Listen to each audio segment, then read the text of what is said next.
fin.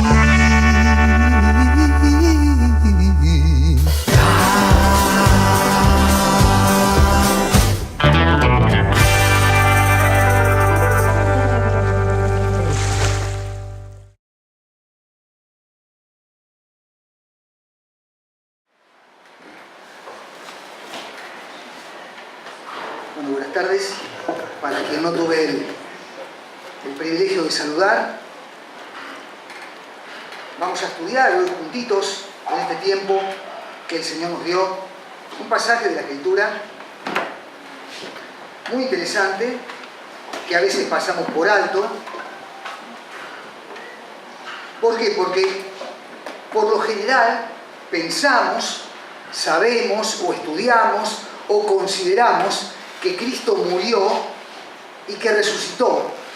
Y esto es verdad. De hecho, en la reunión que tuvimos hace un rato, cantamos una de las canciones que cantamos frecuentemente, que insiste con esa verdad. Cristo murió, resucitó y hoy es Señor. Y es cierto, es verdad. Pero nos detenemos muy fuertemente en eso, sin considerar lo que ocurrió con nuestro Señor en el medio de esos dos momentos de su paso por este mundo. Decimos que Cristo murió, y es cierto que murió, voluntariamente. Vino a este mundo, nació de la Virgen María, creció, jugó con su papá José en la carpintería, como un chico cualquiera, criado en un hogar hebreo, aprendiendo la palabra de Dios. Pero pasado el tiempo comenzó a verse en él algún tipo de manifestación que revelaba que no era un chico común, que no era un joven común, que no fue un adulto común, sino que era Dios que se había hecho hombre y había venido a este mundo para mostrar, para revelar, para anunciar la gloria de Dios.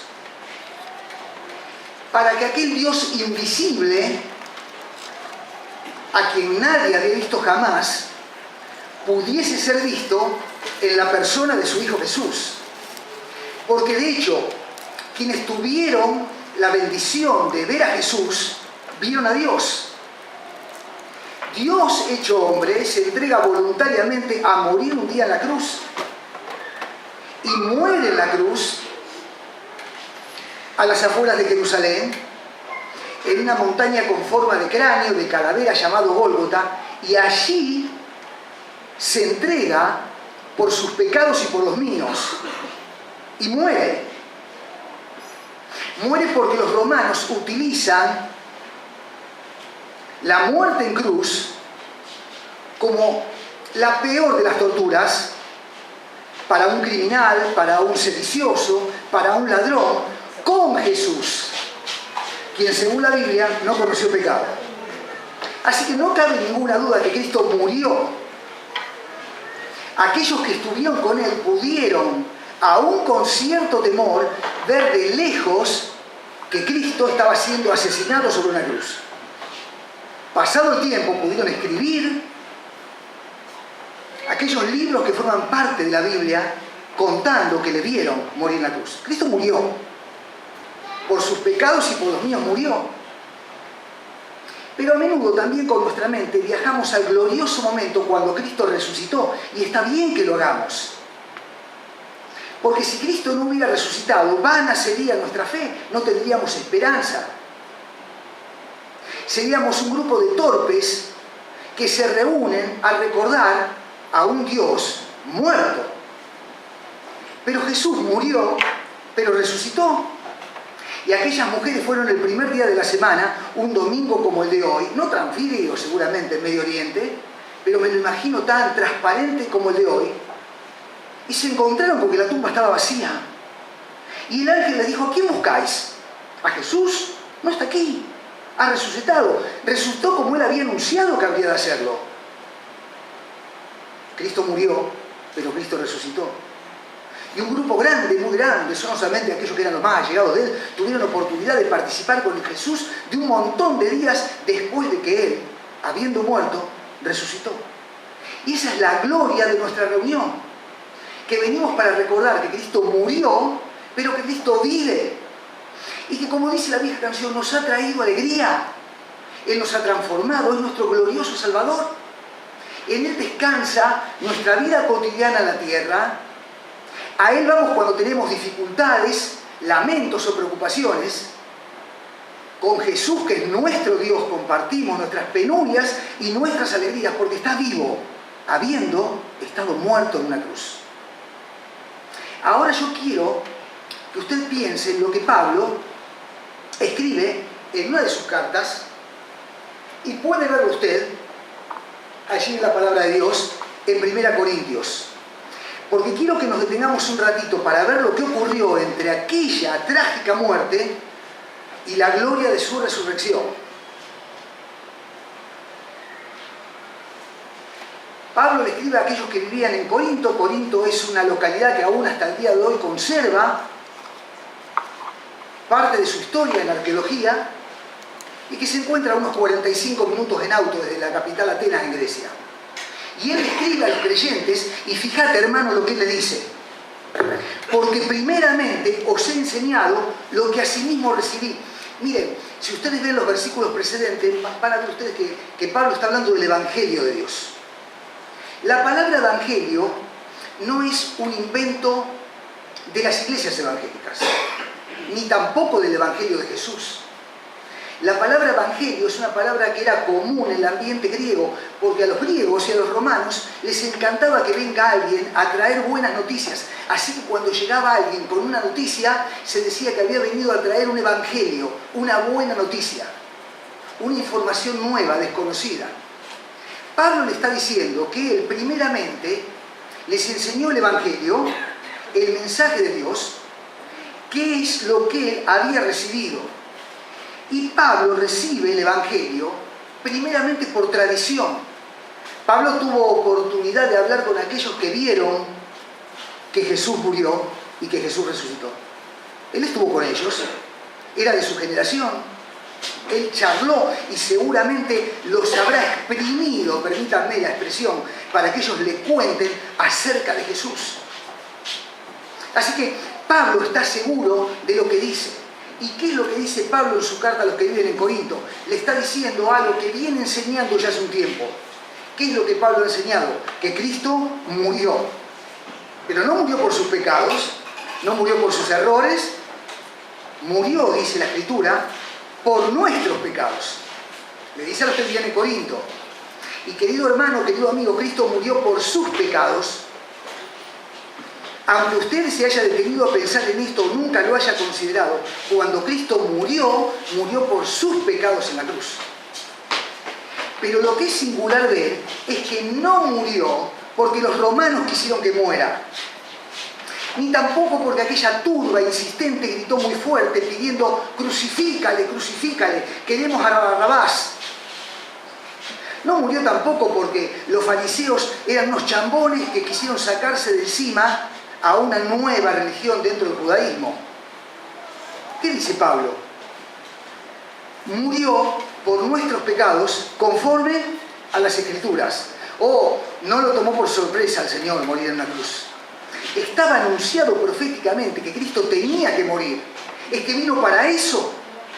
La mayoría de nosotros venimos para vivir la mayor cantidad de años posibles y lo mejor posible, pero no fue ese con mi Señor. Cuando Jesús vino, creció sabiendo que a Él le esperaba la muerte en la cruz. Él no vino para otra cosa, sino para cumplir lo que había sido anunciado, que Cristo habría de morir en una cruz. Fue anunciado conforme a las Escrituras. Ahora miren lo que Pablo continúa diciendo: y que fue sepultado, y que resucitó al tercer día conforme a las Escrituras, y que resucitó al tercer día. Al tercer día salió de la tumba, venció triunfante. Le vieron vivo y nosotros hoy le adoramos porque está así, vivo en el cielo. También eso fue conforme a las Escrituras. Porque las Escrituras anunciaban cómo habría de ser su muerte, pero anunciaban también cómo habría de ser su victoria sobre la muerte. Y de hecho, él mismo se encargó de decir cómo habrían de tomarlo, de herirlo, de golpearlo, de clavarlo a un madero, él mismo se encargó de decir que había de ser enterrado, pero él mismo contó anticipadamente de que había de resucitar. Ahora allí, en el medio del pasaje, en el medio de ese glorioso versículo, lo escrito en rojo es la cuestión que nos congrega hoy. Dice Pablo, y que fue sepultado. Estuvo sepultado. Dice el himno, murió Jesús, aquel varón de angustia, herido fue por nuestra rebelión, murió el justo por los pecadores, murió Jesús, pero como muerto que estuvo, dice la Escritura, que fue sepultado. Y usted sabe una cosa, el evangelio del cual hablaba Pablo, el evangelio del cual escribía Pablo, es un evangelio que revela dos preciosos momentos. En primer lugar, el precioso de la muerte de Cristo muriendo en la cruz. Ese es un precioso momento. Cristo muriendo en la cruz por usted y por mí. Pero revela además la gloria del evangelio. Cristo resucitado.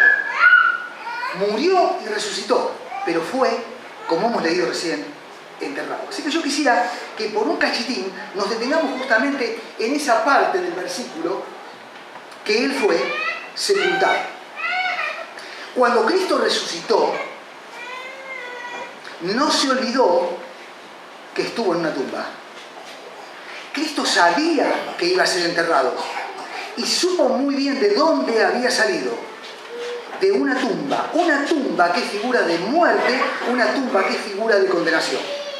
Cuando Cristo murió y fue sepultado, lo hizo en nombre nuestro.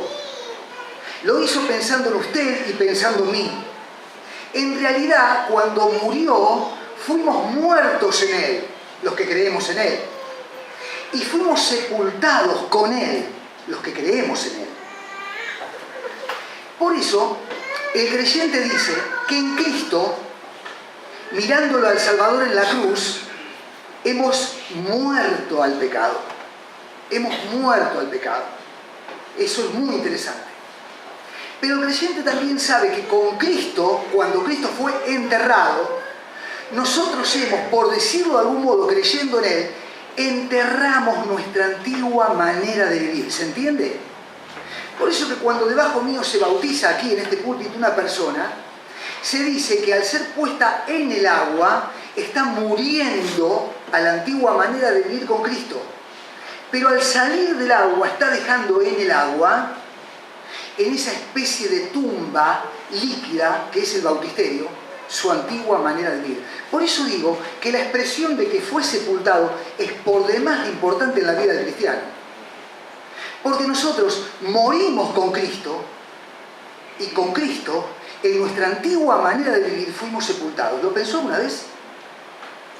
Usted va a entender al final por qué quiero llevarlo a esto.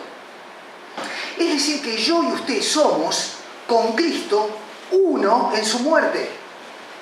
Al pensar en Él como creyentes en Cristo, es como si nuestras manos estuvieran entre las manos del Señor y sus manos clavadas al madero.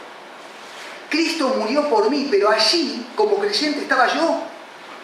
Él ocupó, por decirlo de algún modo, más gráficamente, mi lugar.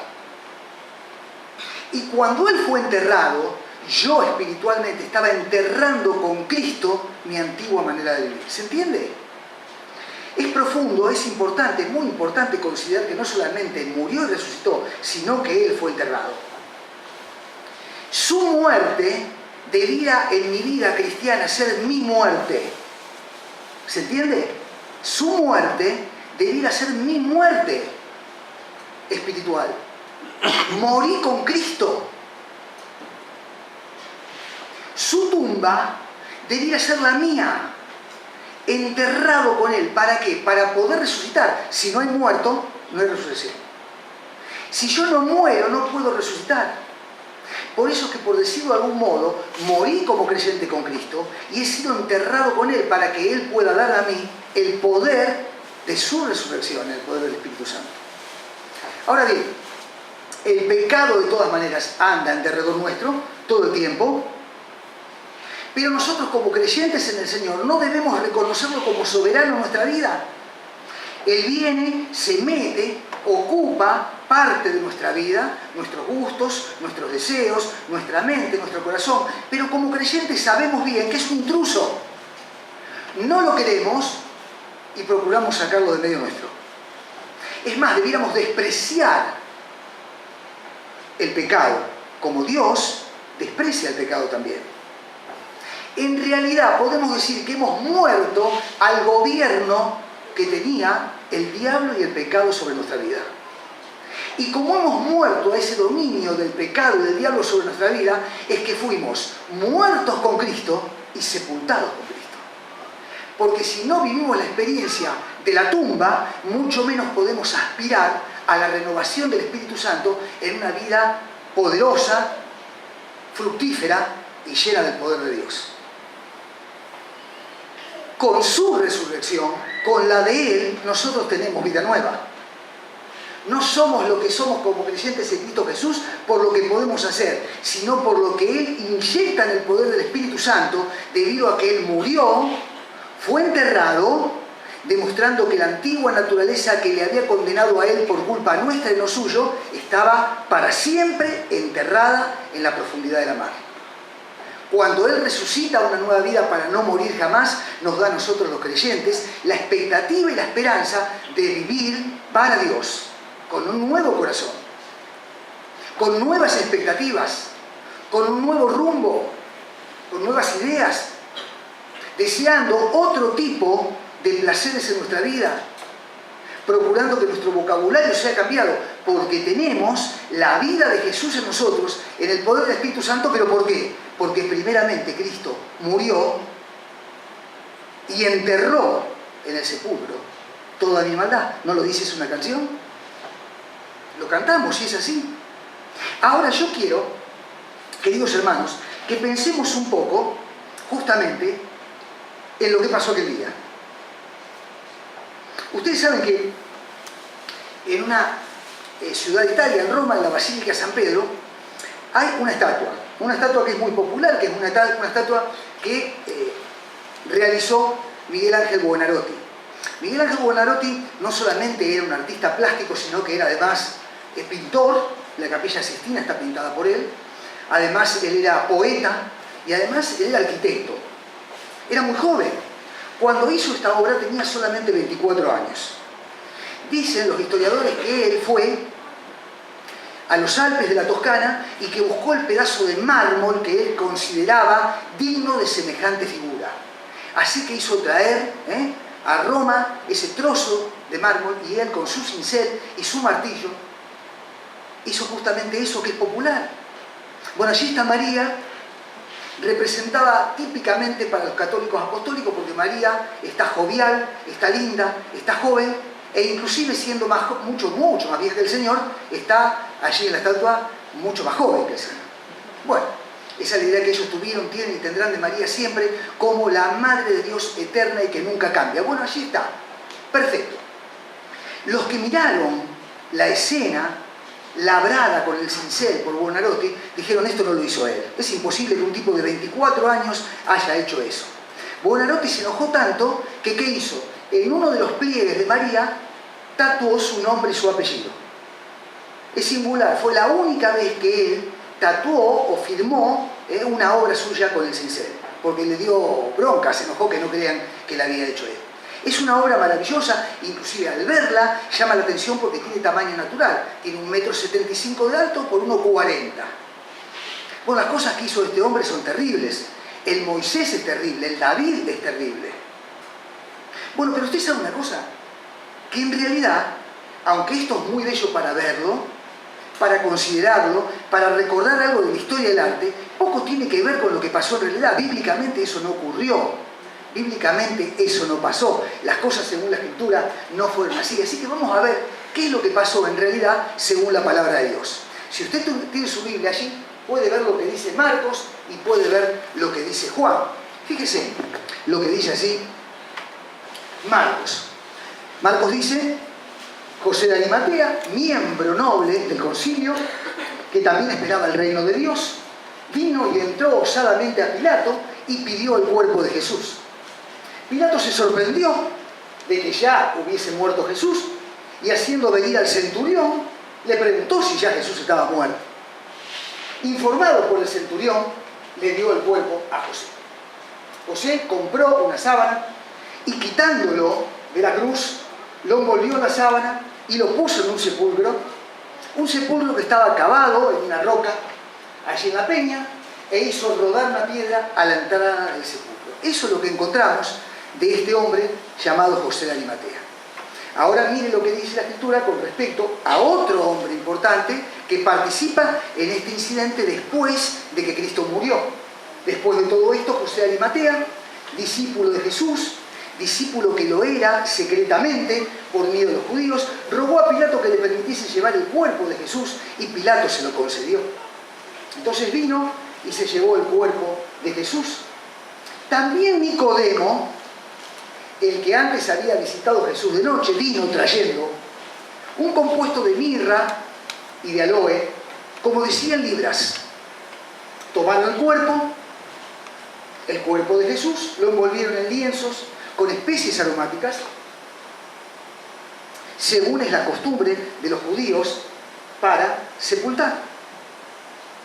Y en el lugar donde había sido crucificado, muy cerquita había un huerto, y en el huerto un sepulcro que era nuevo, en el cual no había sido puesto nunca ninguno antes.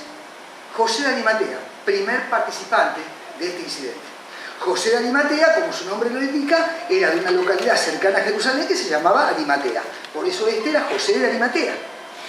Pero era fiel, era un hombre temeroso de Dios.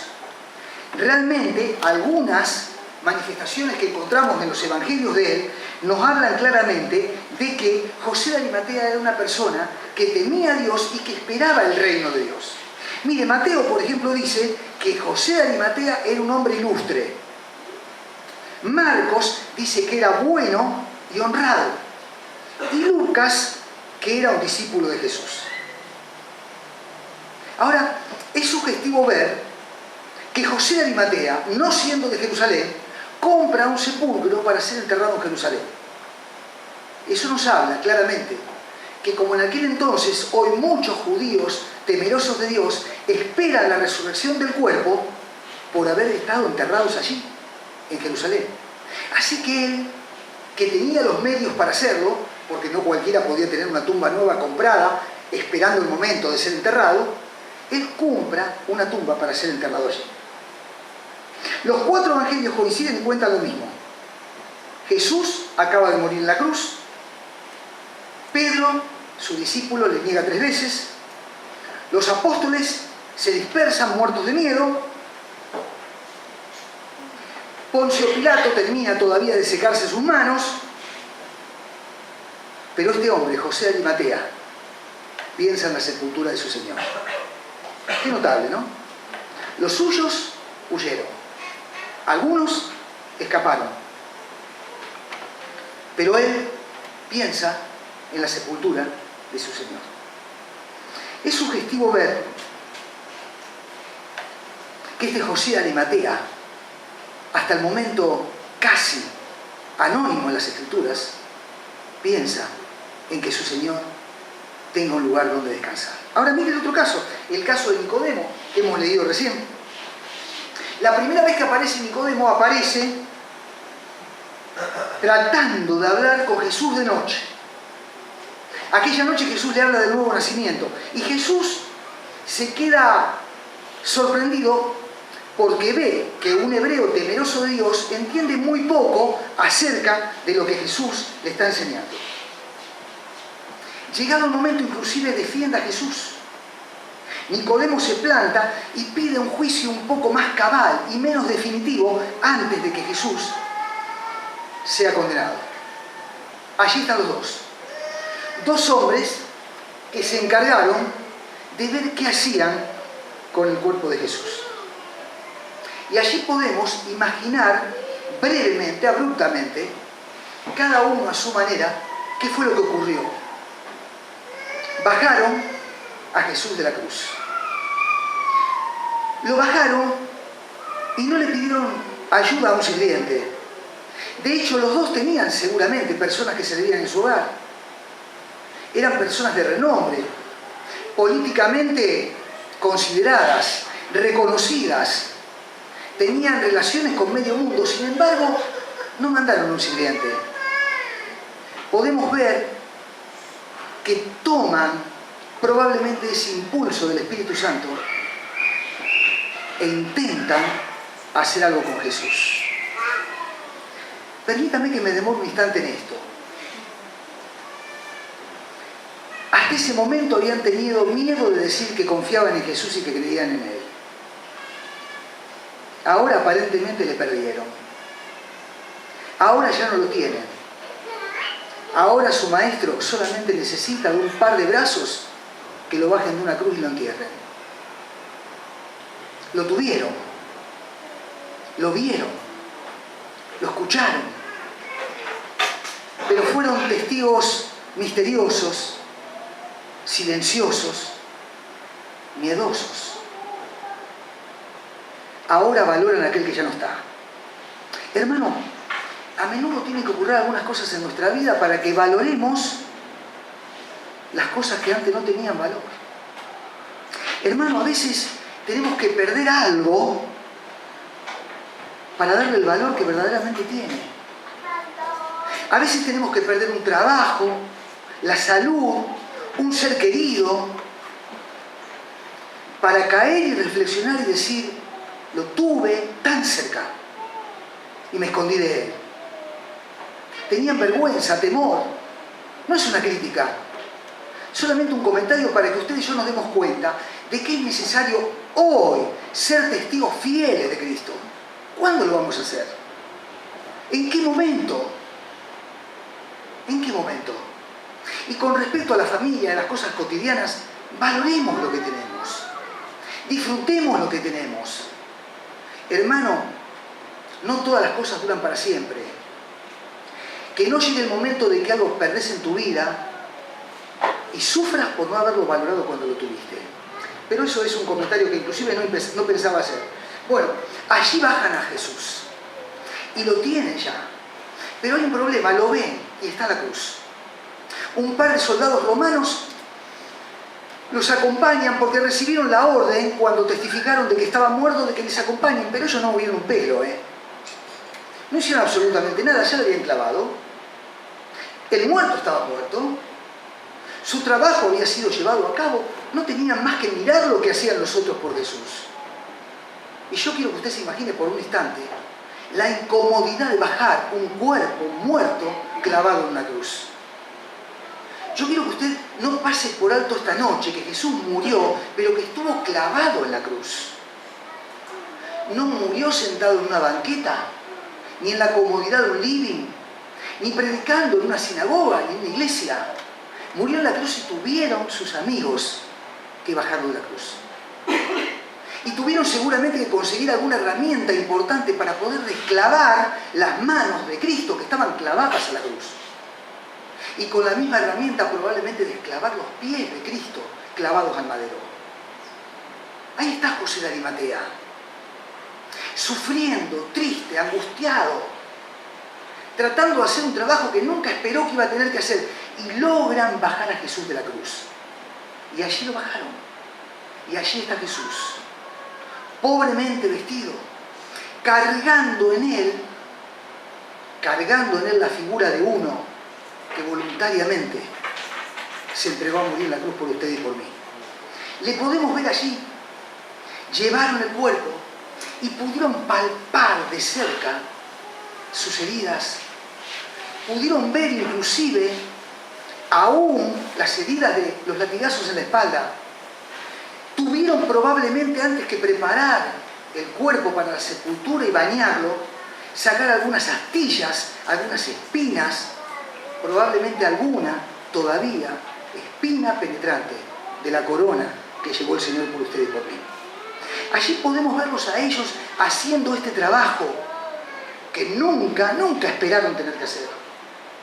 Yo creo sinceramente que cuando miraron sus manos, se habrán acordado de los beneficios que esas manos dieron. Yo creo que cuando vieron a Jesús tirado allí, en la cumbre del Gólgota, viéndolo bajado de la cruz, y vieron sus piernas inertes, habrán recordado los caminos que esas piernas caminaron para mostrar en un mensaje fresco y precioso la gloria de Dios. O yo miro a ellos dos por la fe y los veo allí, a ellos dos tristes, angustiados, porque el esplendor de la gloria de Dios en Cristo Jesús se disipó de tal modo que ahora tienen en sus manos un cuerpo inerte que solamente espera la sepultura. Porque Cristo murió, hermano.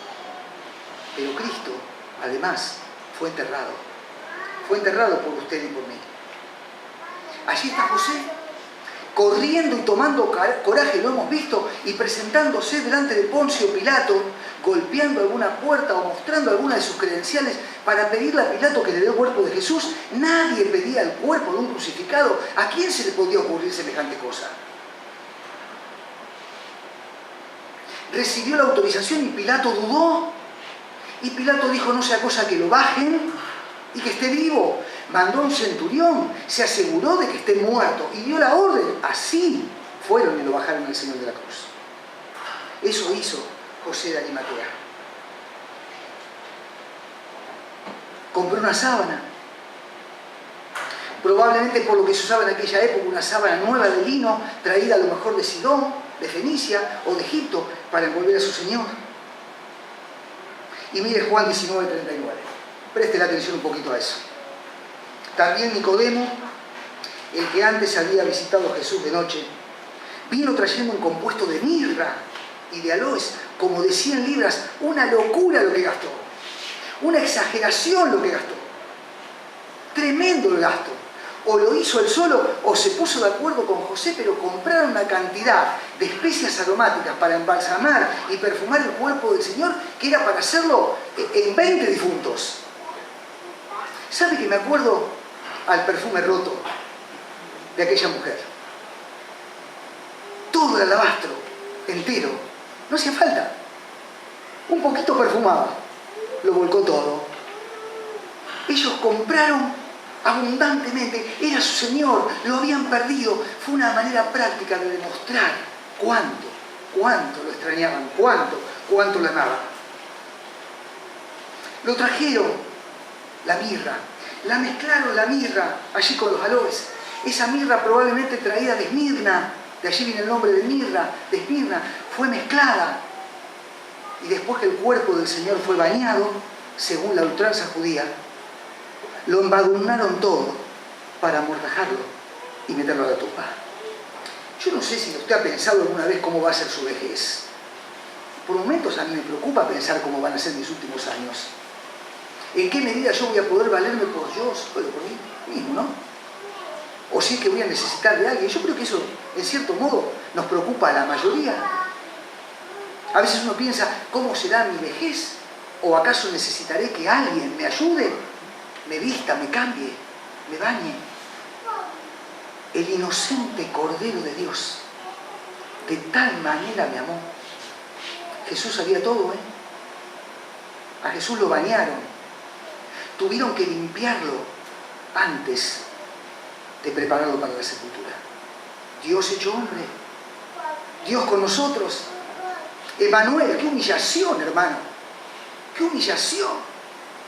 Él sabía que venía a este mundo, lo sabía. Sabía que habría de nacer de María, lo sabía. Sabía que iba a ser un ejemplo de compasión, mansedumbre, ternura. Sabía que iba a morir en una cruz. Él sabía que iba a ser enterrado. Y él sabía que 2 amigos le iban a bañar para untarlo con un compuesto de aloe y mirra y darle sepultura. No estimó el ser igual a Dios como cosa a que aferrarse, sino que se humilló hasta lo sumo, hasta la muerte y muerte de cruz. Y me atrevo a agregar, hasta la misma sepultura por usted y por mí. Y allí está Jesús, preparado para la sepultura. Ambos, los dos, hicieron un trabajo santo. Un trabajo santo. Le dieron sepultura a Jesús. Qué humillante, ¿no? Ser bañado, un hombre, por 2 adultos. Qué humillación la del Señor. Lo hizo por usted y lo hizo por mí. Ahora bien, cuando el precio de nuestro rescate fue pagado en la cruz, cuando todo terminó, me preguntaba, ¿para qué la cruz? ¿Para qué la cruz? No hubo otra manera, no había otra forma. Bueno, ¿para qué la cruz? Para que se cumpla la palabra profética que anunciaba que así tenía que hacer. El profeta Isaías lo dice claramente. Para que se anuncian sus propios anuncios, los anuncios del Señor. La cruz y la sepultura para demostrar que realmente estaba muerto y no simplemente desmayado. Pero por sobre todas las cosas, la cruz y la tumba para poder resucitar. Si no hay muerte, no hace falta resurrección. Si Cristo no hubiera muerto, ¿para qué resucitar? Pero Cristo murió porque Él debía probar su poder sobre la muerte. Y para darnos a todos los creyentes la expectativa y la esperanza de una vida eterna y para poder disfrutar en este mundo de una vida totalmente transformada. Pero además, porque Él quería identificarse con nosotros, hermanos. Dios se hizo hombre. El Dios de la gloria, el Dios creador, el Dios de los cielos y de la tierra, se hizo como usted y como yo. Él tuvo hambre, Él tuvo frío, Él se sintió solo, Él lloró y Él estuvo triste. Él verdaderamente se identificó con nosotros. Él te dijo a vos, yo te conozco, yo sé lo que sufrís, yo sé de tu tristeza. Él se hizo como usted y como yo. Se hizo como usted y como yo. Se hizo tan parecido a nosotros que anduvo en este mundo y necesitó que un grupo de mujeres levanten una ofrenda para que Él tenga para comer. Se hizo tan como usted y como yo que no tuvo un lugar donde recostar su cabeza cuando tenía sueño. O Él se identificó con la raza humana caída en el pecado, destituida de la gloria de Dios, y por eso es que fue a la cruz, porque Él se hizo como usted, porque Él se hizo pecado como usted, porque Él se hizo pecador como yo, y por eso Él voluntariamente ocupó aquel lugar reservado para mí y para ustedes aquel día de la cruz. Pero no alcanzaba a morir. Hacía falta algo más. Enterrar para siempre en la profundidad de la tumba los pecados y la muerte espiritual que a usted y a mí nos condenaban. Eso es la tumba. Eso es el sepulcro. Por eso que cuando yo creo en Cristo, me veo muriendo junto con Él en la cruz. Pero no debo olvidarme que cuando Cristo murió fue enterrado y estuvo en la tumba. Y estuvo en la tumba para darme vida. Y esa vida debe ser vivida, hermano. Quiero decir, yo no puedo vivir hoy como vivía antes de la cruz. Yo no puedo seguir viviendo ahora como si Cristo no hubiera sido sepultado, porque con Cristo fue sepultada mi antigua naturaleza. Por eso Pablo podía decir, no vivo ya yo, mas Cristo vive en mí. Él era consciente cuando escribía su carta que Cristo murió, pero que cuando Cristo fue sepultado, allí en la tumba con Cristo, fue enterrada la antigua personalidad del apóstol Pablo. Los gustos y los caprichos y el mal carácter de Pablo. Todo eso fue sepultado juntamente con Cristo. Por eso es importante y de gran valor considerar y cantar que Cristo murió, fue sepultado y resucitó.